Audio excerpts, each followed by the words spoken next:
what's up you guys, this is Rob from the Gay Guy Plays, and today on the Quick Draw, we are thoroughly disappointed when we take a look at the Vulkar Wraith. Okay, as some people may or may not know, my personal experience with the original Vulkar was not all that amazing. Before the recent sniper changes, this baby had insane recoil and the inability to kill anything over level 20 with a single shot. Now, I did play with it a little bit after the rework, and it still didn't feel all too impressive. So with the release of the Vulkar Wraith, I figured why not give it another shot, and maybe this time it won't go down so awkwardly.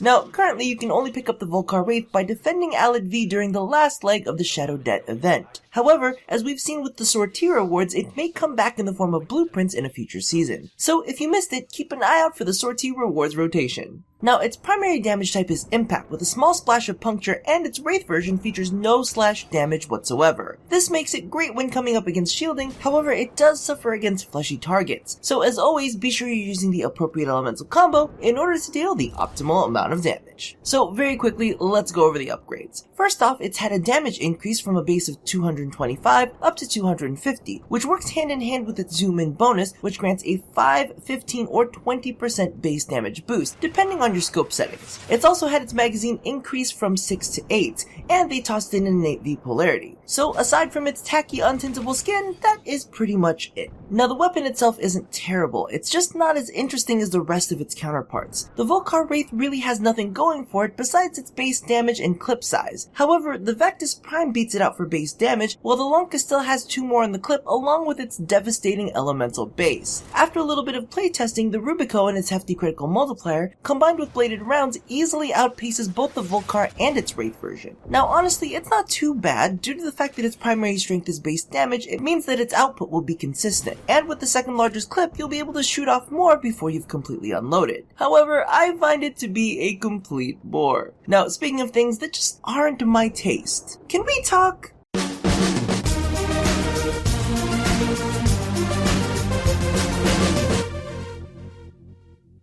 Okay, so when it comes to the Vulkar Wraith, it feels kind of like I've been set up on a really bad date. All of my friends are telling me how good it's going to be, even though I've run into it a couple times in the past and was not impressed. But, like an idiot, I still fucking go anyway. Now, as you can see by the build, I actually put a couple forma into it for the playtest, like the trooper I am. And honestly, I spent every single minute of it wanting to bash my head into any solid surface that would render me unconscious. Now, a full build would have taken me 2 more forma, and I thought to myself, listen, you're never gonna fuck with this guy, you're not gonna touch his dick, why the hell are you still on this goddamn date? And this is when I decided, no more forma, the date is over. Because honestly, he's still the same boring piece of shit, except now he's got some fucked up tattoos that I can't stop staring at because they're so goddamn tacky. So, as a charitable human being I am, I figure it's best if I send us on our merry ways, so we can both find other people who want to touch our bits without wanting to cry. Because let's face it, crying during sex is just plain fucked up. Now let's drop the grim reminder that my dating life revolves around Warframe weapons and get back to the quick draw.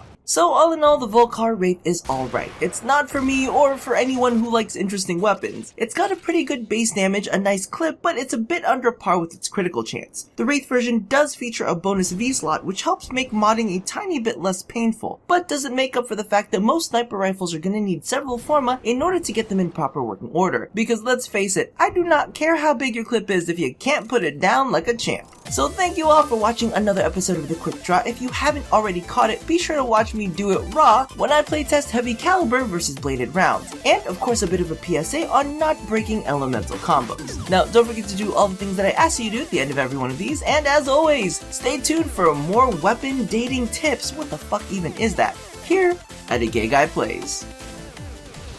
Legitimately though, the Vulkar Wraith is so fucking boring that I started playing League of Legends again. That's how boring it is. It literally pushed me into another fucking game.